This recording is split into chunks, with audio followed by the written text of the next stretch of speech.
Good morning. What's up, everybody? It's a lovely, cloudy Saturday here in the San Antonio, Texas area. So in this video, we're going to continue with some acronyms similar to what we did on Wednesday. So just a reminder, so I'm going live using StreamYard. Okay, so StreamYard, Facebook requires that you give them permission in order to post your name while on StreamYard. So as you see here, you'll see YouTube AgentPrep. That's how I'm registered at.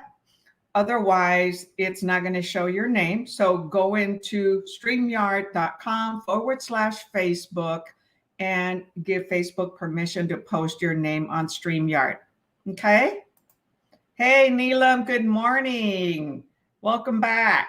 Awesome. So we're going to continue a few more keywords, okay, or acronyms.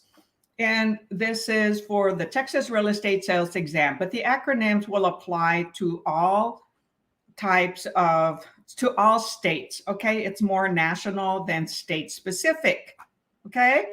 So anyway, this is Wow Lillie Handy with Agent Prep coming to you from San Antonio, Texas. So when you visit my YouTube channel, remember to subscribe. I ask you to subscribe, send me some love, and like the video and ring the little bell, okay, so that you get videos, updates or alerts whenever I come live. All right, so let's go on with acronyms. And some of these will be repeated from last week, but these are new. And so it's a way to help you remember certain topics in real estate. Okay. So many of us find different methods to remember things. And so realtors, other teachers have come up with, and even in prep classes, okay, like the Champion Prep School, they'll tell you some of these acronyms so that you can remember topics that are important in the real estate exam for national. Okay, so let me expand my reverse condemnation. Sorry, I'm expanding my Facebook so that I can see whoever ends up posting on Facebook and also on YouTube. All right. Hold on, where's my live on here? Bear with me, I'm clicking on my live video on YouTube. That way, if anybody posts any questions on there, I'll be able to answer them in addition to Facebook. All right. So one way to remember our fiduciary relationship to the client, our fiduciary responsibilities, is by the word old car. Okay, so what does old car stand for? And most of you have probably heard it in your prep class or any classes that you took nationwide. So this is how you remember the main fiduciary duties that we have as realtors nationwide. So the O stands for obey legal instructions, right? We're not attorneys. The documents are already created. We took a legal class, right? And we're now required to take Legal Update 1 and Legal Update 2 in Texas so that we remember what the laws are that we have to follow, because otherwise we'll lose our license. And before we do that, they have to have a committee meeting and listen to both sides if anybody complains. So the O, obey legal instructions, okay? We have to do what is right and follow the laws prescribed by the real estate company, Texas Real Estate Commission, or any other state commission, okay? L, loyal to your client. So when we have a fiduciary relationship, that means we already have a legal document signed, and it could be the buyer's representation agreement. So now they become our client. When they have not signed an agreement with us, either a listing agreement or a contract or a buyer's representation, actually, they are a what? A customer. Okay. So otherwise, once they sign a document, they are a client and we have to be loyal to them and we ask them to be loyal to us. D, in the old car, disclose all pertinent information. So what do we hear? Disclose, disclose, disclose, right? So anything that we know about the property that we visually see, or that has been written down in the seller's disclosures, or that is public information about the property, okay, we have to disclose. Now, we don't disclose pertinent private information about the client. That is confidential. That is between the client and us. But all other material facts, pertinent information that we are aware of, we have to disclose. If the seller tells us something about the property, but they don't want us to disclose, well, now that we know legally, right, obey legal instructions, we have to disclose. That is a must. That is an absolute, whether they're a client or a customer, because it is public information or it is visible. We're not inspectors, we're not appraisers, so we don't know information that we know it by visually, right? Or we have read, or we know from the sellers. So C, confidentiality, right? Information between the client that we have something signed and ourselves is kept confidential. So that is permanent. It doesn't become public after the transaction is closed. Confidential information, private information about the client is always kept private, just like with an accountant, an attorney, a doctor, anything like that. We have to keep confidential. A, accountable. Okay, so we're accountable to our clients and we ask them to be accountable to me. So they're expecting certain things from us, right? So we have to be accountable to what is in the legal instructions of a contract, of a buyer's rep agreement, listing agreement, buyer and seller contract. And R, reasonable care. So we provide reasonable care to our clients and do what we are supposed to do. We're looking out for our clients. This is an emotional process, stressful process. Transactions of buying and selling, okay, they can be stressful to some individuals, whether they're investors, private owners, multiple properties that they're buying. We have to take reasonable care with our clients. So those are the fiduciary responsibilities, and we can remember them through the acronym old CAR. O, obey. L, be loyal. D, disclose. C, confidentiality. A, be accountable. R, have reasonable care. Okay, very, very important. Those are our fiduciary responsibilities, and that's primary in every state and any relationship, any activity that we do with a client. Okay, value of a property. We did comment on some of these on Wednesday, but it's always good to repeat because different individuals seeing. So value, how do we determine the value of a property? Well, an acronym is STUD, okay? So S stands for scarcity. So that determines the supply and the demand. If land is scarce, then the property value increases. If there's a lot of it available, property value decreases. T, is the property transferable?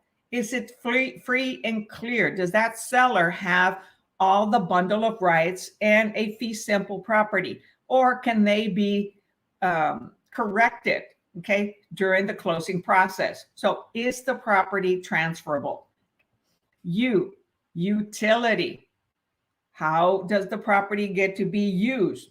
Is it single residence, multi-use purpose, commercial, industrial? Is it acreage? Is it by a lake? Is it by a river? Is it by the ocean? So how the property can be used and where it's located will increase the value of a property or decrease the value. So how is it going to be used? If it's a developer buying acreage, right? They might buy 10 acres or more or less within the city, okay? And in order to increase the value of that property, they'll apply for a permit, okay, if it's allowed by the zoning, in order to subdivide it, right? Populations are growing around the world, and we need more homes and more rentals, right? People live longer, so the demand for housing increases, right? And so how can those be used? In order to increase the value of a property, we can change how, what can be put on that property. Commercial property is more expensive. Multi-use, multi-family property is more expensive. If you have one lot that is an acre or 2 acres or more, and it subdivided into multiple acres, well, they may have bought it for 100,000, right? But now when they subdivide it and they invest the cost to put curb and gutter, all the utilities, now the value of each lot could be sold for 50,000 or 100,000, depending where it is. Okay, high-end properties can be sold for more. So they're going to make, that investor is going to make more property. So how can we use the land? And D, demand. So are there a lot of buyers out there or not? Right now, there are a lot of buyers, and we don't have enough homes on the market. Usually the supply of properties right now, if no more properties get listed, we could end up without properties available for all those buyers within a month and a half, within a month, within 2 months, depending on the area and the nation that we're at, or the location within the city. So right now we're in a seller's market, and this is November 2021. I'm sorry, December 2021. So there's a big demand for homes, and there aren't enough sellers putting their home in the market. And usually during the holidays, the supply of homes goes down. Okay. And so the demand may still be up, but properties sell throughout the year. So how do we remember the 4 different ways about the value of a property? Through the acronym STUD. S for scarcity, T for transferability, U for utility, and D for demand. Okay, I'm going to go to one that we didn't cover last week, or on Wednesday, not last week. Okay, so how do we determine a valid contract? So at any point that you have a question, please post a question on the chat, and I'll review it with you. Oh, I'm looking at the wrong.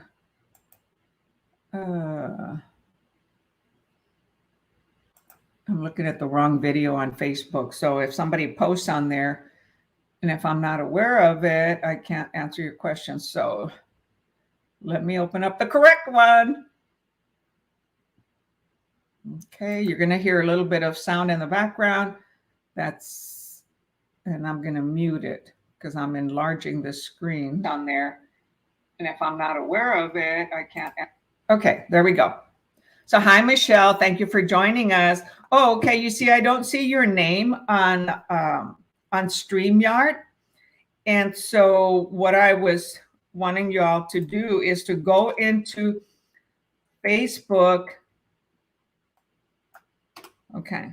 So when you leave a comment, okay, on Facebook, and since I'm using StreamYard, okay, the little duck that you see, well, you don't see that.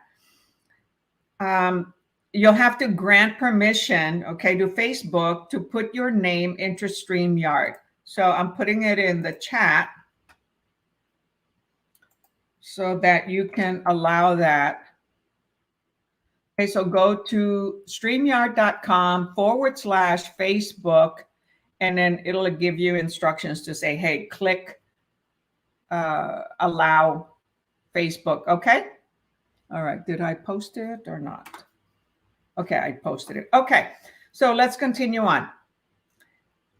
So included in mortgage, oh, I was going to say valid contract. So how do we determine a contract is valid? This could be a buyer-seller contract for a home, commercial, industrial property, investment property, for land, any type of contract. So the way we're taught to remember it is by MLCC. And so what does MLCC stand for? So they used cars, right? Things that people like: Mercedes, Lincoln, Corvette, convertible. And what does that mean? So first, we have to have M, a meeting of the minds. So buyer and seller both have to agree on the conditions or the terms of the contract. And that also determines the value of the property. When buyer and seller agree to a certain price, that's what the current market value of a property is. So the M in Mercedes stands for meeting of the minds. So you'll remember cars before you'll remember letters, right? Okay, so for the L, Lincoln. So lawful object. So a valid contract is a lawful object, okay? It is a legal contract created by the 13 lawyer broker committee. At least in Texas, we have 13 members. They write all the contracts that we use, and the Texas Real Estate Commission. Those are our promulgated contracts. So they're created by attorneys and realtors, or brokers, I should say, because what? Brokers are the ones involved in real estate and have experience. So L, lawful object. So first, meeting of the minds and using a legal lawful object, which is the contract. And they're purchasing something that they both agree on. C, remember it by Corvette, right? If you love Corvettes. Consideration. There has to be a consideration in the contract in order to be valid. Now, consideration, do you think it has to be cash? What do you think? Does anybody know? Does consideration have to be cash? Post it on the comments before I give you the answer. Does consideration have to be cash? Yes or no? Type it in the comments.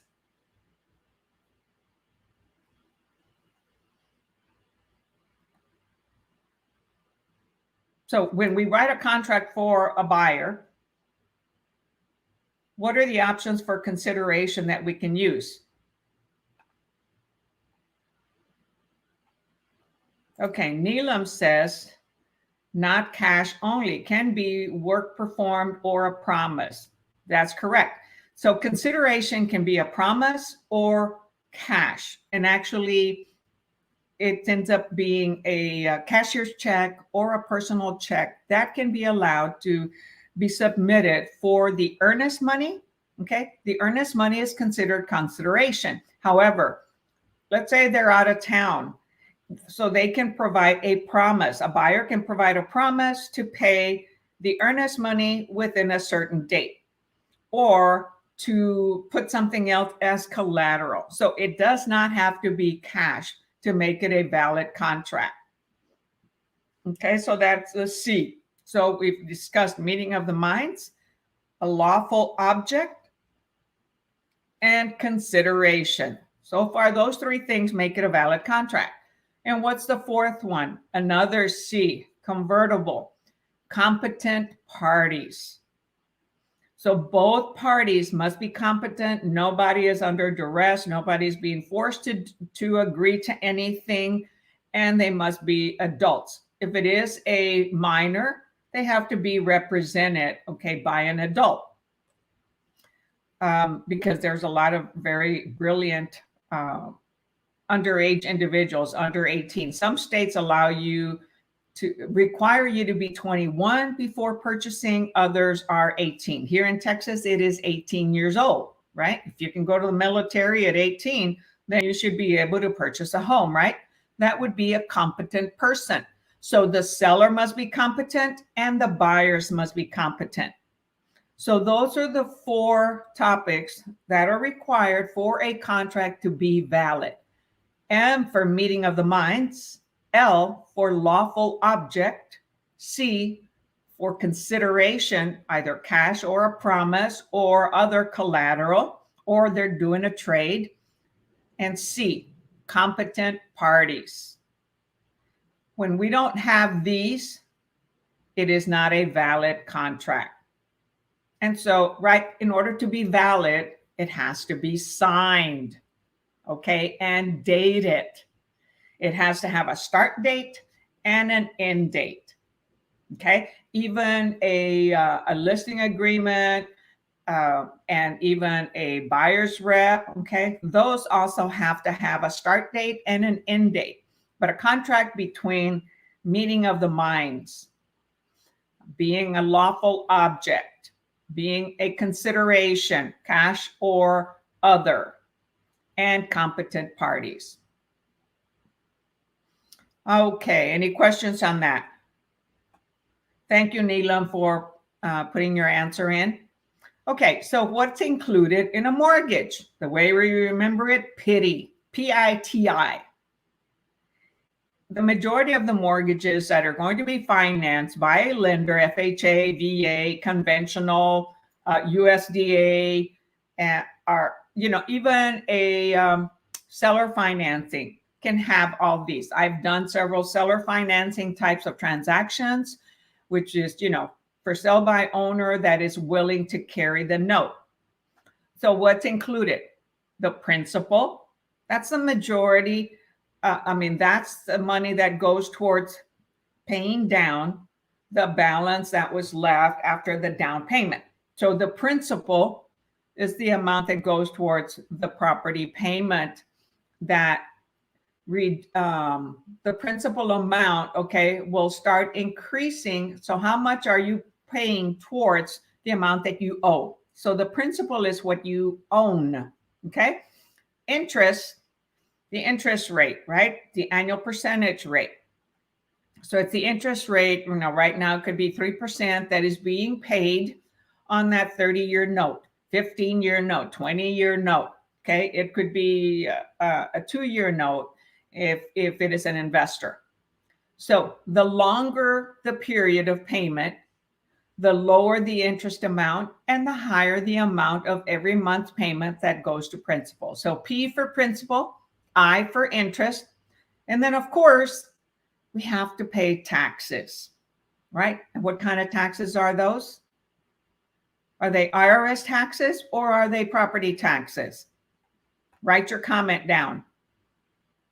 What kind of taxes are those that we're paying on the mortgage, the monthly mortgage?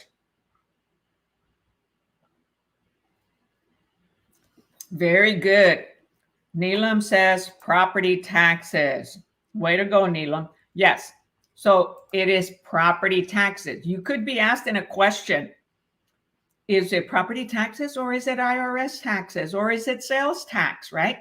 It is property taxes, right? We're dealing with purchasing a property.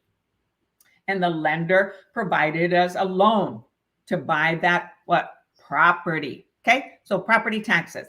Now, next, to protect your property, right? If something goes wrong with it, we have to have insurance, especially if it's being loaned by a lender. They're going to require insurance, right? They want to insure their investment.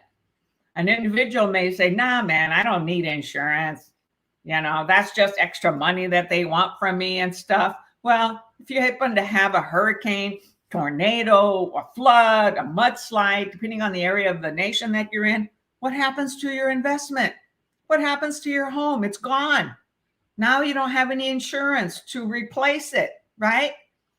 So we should all have insurance. So PITI, principal, I for interest, T for taxes, I for insurance. Okay, so that's what PITI stands for. Whenever we're getting a loan that is 80% or more, so it's a 90% loan. It is a FHA with 96.5, 3.5% down. Okay, the lenders are going to require that they escrow the taxes and they escrow the insurance. And what is that escrow? Escrow. It's sorry, I don't want to be cussing on here, but sometimes, right, the words come out. So it is a little savings account that the lender, okay, is going to set aside to pay the property taxes and the insurance when they are due yearly. Once you own 20% or more, so you have a principal of more than 20% ownership on the property, then you can request to have the escrow removed and the individual can pay for them themselves every year.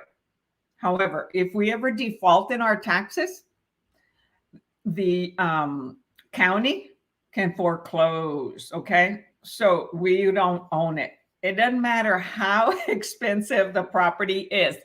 The property taxes that are not paid can foreclose and we can lose our property, okay? And the lender, okay, is not the one that took the action. It's the county, the county assessor, right, to collect the taxes. So what the bank will do is they'll end up paying for the taxes and take over the property. And we as the owner end up with no property, even though we have probably paid thousands, okay, in principal and thousands in interest, okay, because the interest we never get back.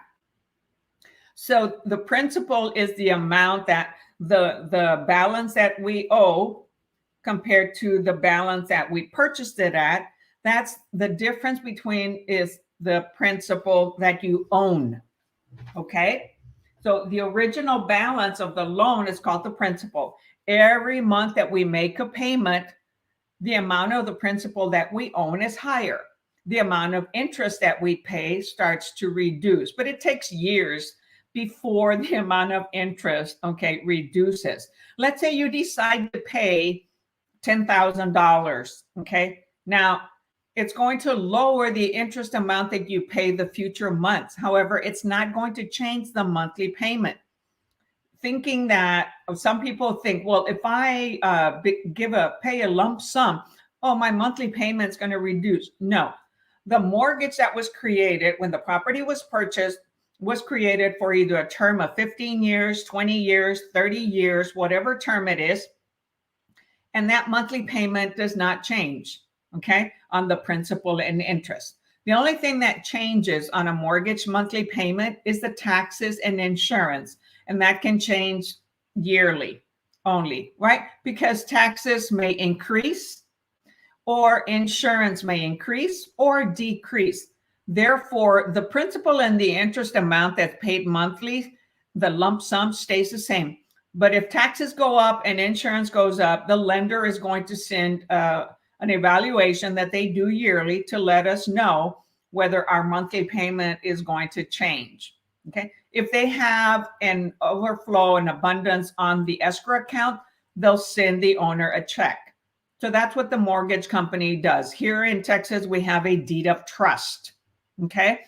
And it's equivalent to the mortgage. So the Western states, Central to Western use deed of trust, Eastern states use mortgage. Same difference. It just, the difference with those is how is a foreclosure process. So with a deed of trust, we don't have to go to the court. We just follow the proceedings, okay, or the instructions of the deed of trust that a trustee will perform in that mortgage.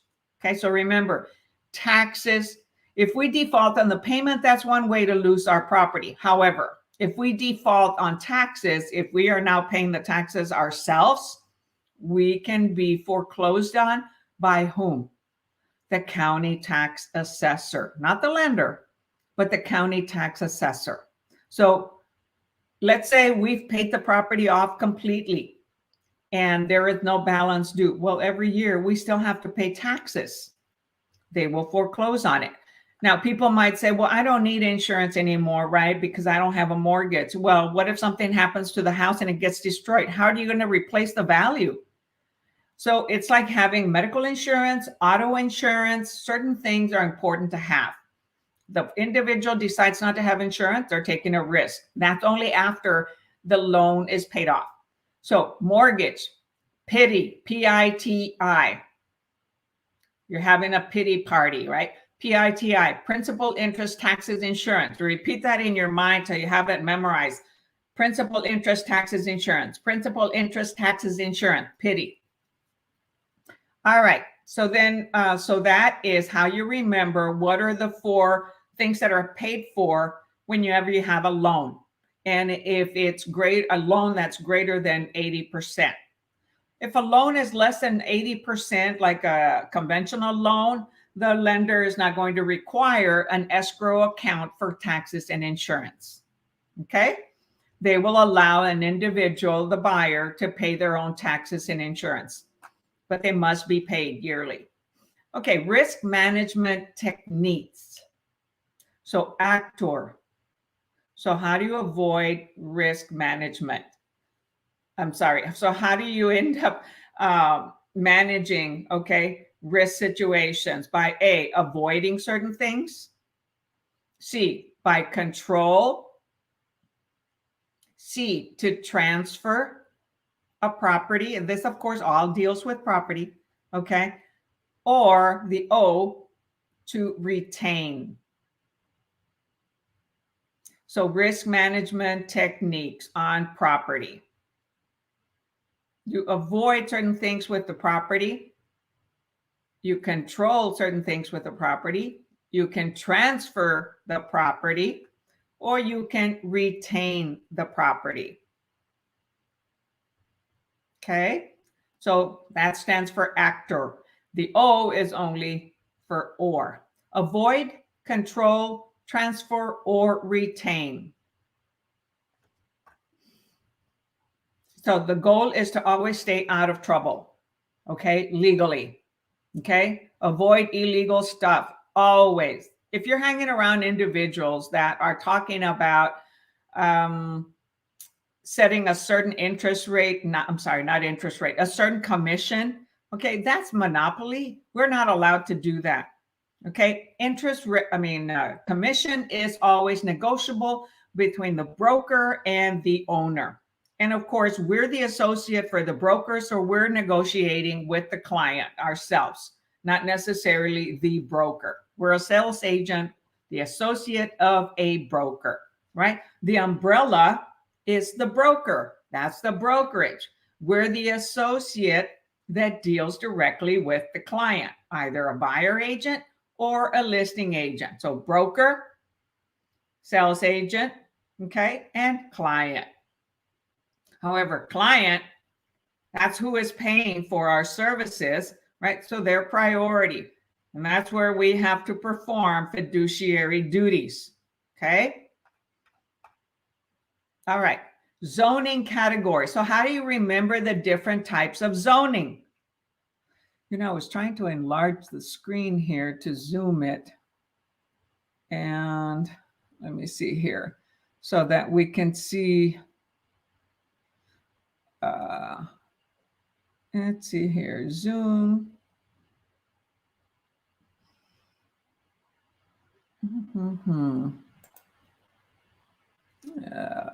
No, that's not what I wanted. You know, I updated Acrobat, and now I have, oh boy, now I have a different, oh man. No, I don't want to minimize it. Okay, hold on. Let me go to my PDF here. Sorry. I meant to enlarge that, and now what did I do? I messed it up. Oh gosh. Zoom, fit to page. Okay, I better not mess anymore with it right now. Okay, so zoning categories. How do you remember the different types of zoning, right? We have residential, we have commercial, we have industrial, we have acreage, you know. So industrial, you know, it could be manufacturing, but they have a totally different. Is it multifamily? So zoning categories, which every city, every county has. So you have special zoning. Okay. And special zoning can be part of, you know, churches or some other type of zoning that is not commercial, agriculture, residential, industrial, and manufacturing. Because you know what? Churches can build anywhere. Okay, churches are nonprofit and they can build in residential, commercial, any area. That's why we find a lot of churches within communities within residential areas. So then we have C for commercial. So commercial is all the businesses, right? And where are they usually located? They have frontage of a main traffic street, a main traffic highway. And that's why those properties have high value, right? How do we determine the value of a property? Location is one of them. Is it commercial? Is it residential? Then A, agriculture. Okay, so the acronym, is scare them. Not scare them, but almost. So scare them.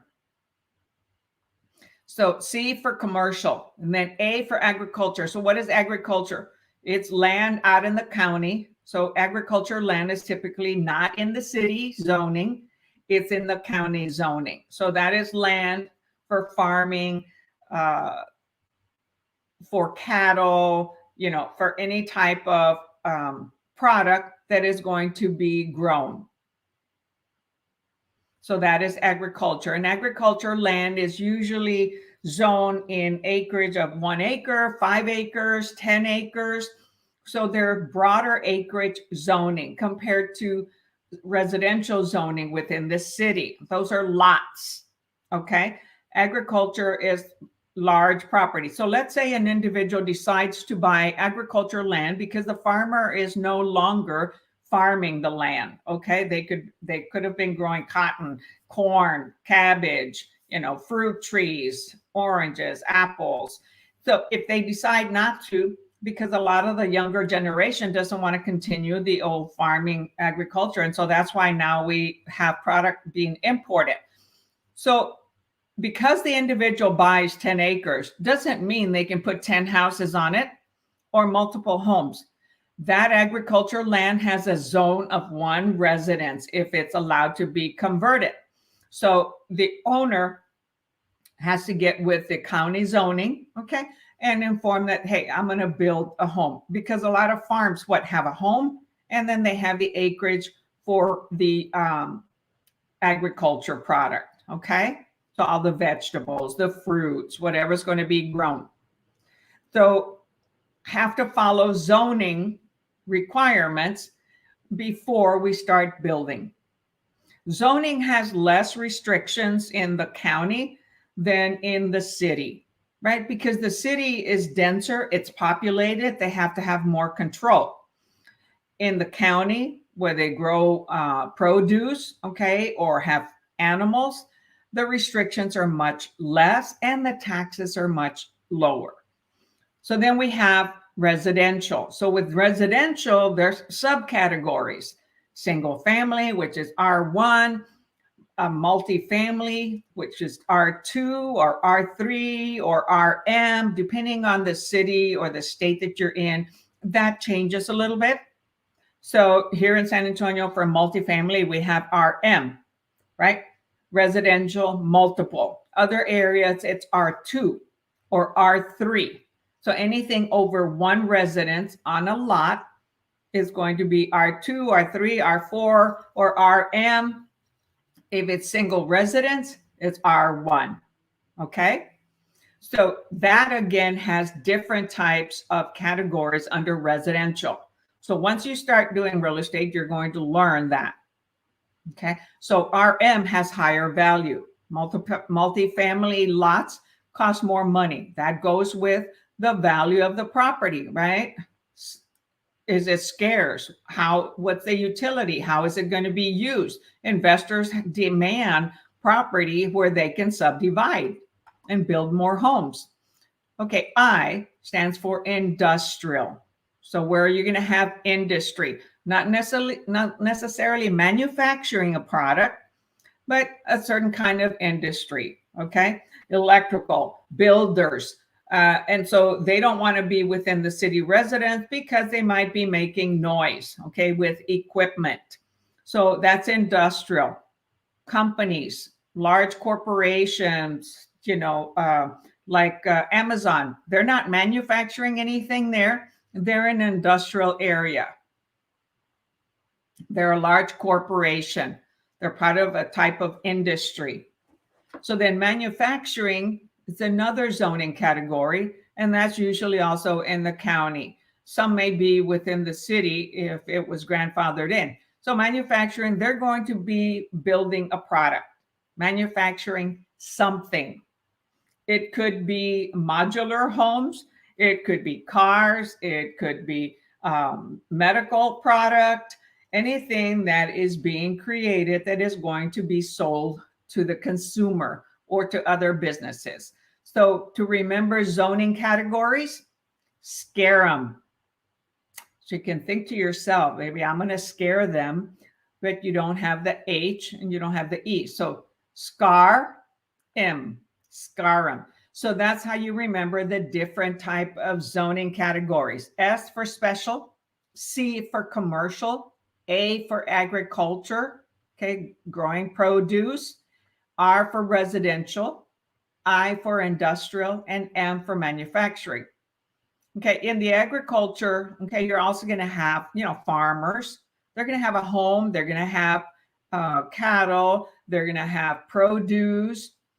And that land, when it doesn't, if it's not used anymore for agriculture, eventually it'll get converted into residential or into commercial, especially if they're in a major traffic road, right? Because the value of a property also increases when there is more traffic going through that road, a freeway, a major street that's a corridor going north or south, or a corridor going west or east. Investors want to build there. Corporations want to build there. Okay. So that has commercial, right? There's more commerce. There's more activity. Buyers and sellers. Consumers get to view the property. Quick, easy access. That raises the value. Okay. So some of these lands eventually get to change their zoning depending on how the community is growing, right? Because most of these industrial, manufacturing, agriculture are outside of the city zoning area. Well, as the city continues to grow, more population, more business, if it has the land, okay, in the city to grow, then it's going to grow. Okay, people are living longer, so there's a need for more residential. When there's more people, there's more need for commerce, more need for businesses, more need for jobs, manufacturing, industrial, special. You have retirement homes. Okay, you have not just retirement homes, but adult living, nursing homes. Okay, so that's in a special area. So these zonings can change as time goes on.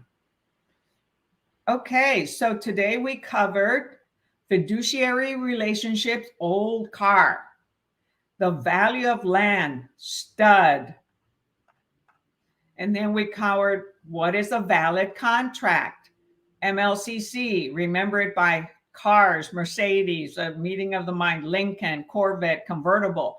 We covered what's included in a mortgage, PITI, risk management techniques, okay? How do you manage risk? Actor, ACTOR, but the O just stands for or. And zoning categories, SCARIM, SCARIM. By remembering these acronyms, you're going to remember topics that are very important in the exams. Okay, if you can't remember the words themselves, how do we remember certain other things, right? Like, what's another one? Like I remember what an acre square feet is by 7-Eleven, right? And you're like, 7-Eleven? Well, an acre is 43,000, right? 760 square feet, right? So the first two numbers are 7. The last two numbers are 11, even though you have a 0. So that's how I remember, 43,560 square feet in 1 acre. So for me, that's my little acronym, but I use numbers, 7-Eleven, because I love numbers. Okay, others remember an acre by, let's see, 4 realtors going down 35 at 60 miles an hour or something like that, right? And so that's how they remember that's an acronym or a little message in order to remember what is 43,560 square feet in 1 acre. I like 7-Eleven. First 2 numbers total 7. The last 2 numbers total 11, right? Okay. So hope that's helped you today. So this class is recorded and it's in my YouTube AgentPrep channel, which when you go there, please subscribe, click the little bell so that you get an alert anytime that I'm posting a new video, and like my video, write some comments down, send me some love. On Facebook, it'll be recorded in our AgentPrep Facebook group.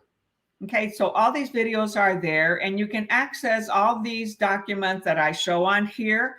You can access them in the guide section of the Facebook group. They're not in the YouTube channel. You'll have to be a member of our private Facebook group in order to access these documents. So pretty much everything that I share on here is on there. If it's a brand new book, I cannot share that, okay, because of the copyright, right? Laws, right? Laws, obey legal stuff, instructions, right?